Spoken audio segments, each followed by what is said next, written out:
Polisi kantongi ciri-ciri pria yang bakar perawat di Malang. Diduga pelaku dan korban saling kenal.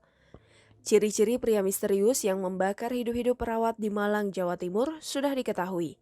Insiden penyiraman dan pembakaran hidup-hidup itu dialami oleh Eva Sofiana Wijayanti, asal desa Kalipare, Kecamatan Kalipare, Kabupaten Malang, Jawa Timur, Senin 3 Mei 2021.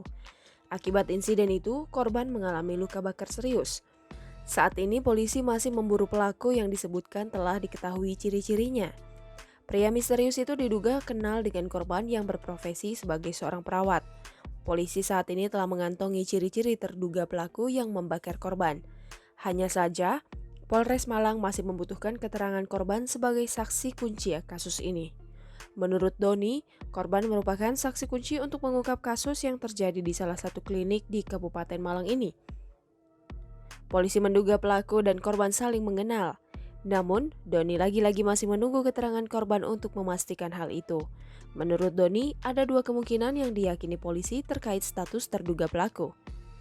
Kabar mengenai cinta segitiga yang menjadi latar belakang kasus penyiraman dan pembakaran perawat ini juga mencuat beberapa waktu terakhir. Namun Doni menegaskan pihaknya tak bisa memastikan kabar itu. Sampai saat ini, polisi masih menunggu keterangan korban untuk memastikan beberapa hal. Kita dalami, ya, memang ada kejadian pembakaran salah satu petugas medis di desa Arjowinangun. Mudah-mudahan dalam waktu 1-2 hari ini bisa segera kita temukan pelakunya. Kita sudah ada sedikit titik terang, tapi anggota masih terus berada di lapangan untuk segera menangkap dan mengungkap apa kejadian yang sebenarnya dan modus dari pembakaran ini. Sebelum monitor kondisi terakhir, ya jelas kondisinya sadar, tapi muka, kemudian dada, tangan itu lukanya cukup besar, 60% kondisi luka bakarnya. Jadi ya kan kita juga cukup prihatin kan, biasanya kalau luka bakar ini 2-3 hari setelah itu baru dampaknya mulai benar-benar terasa oleh si penderita.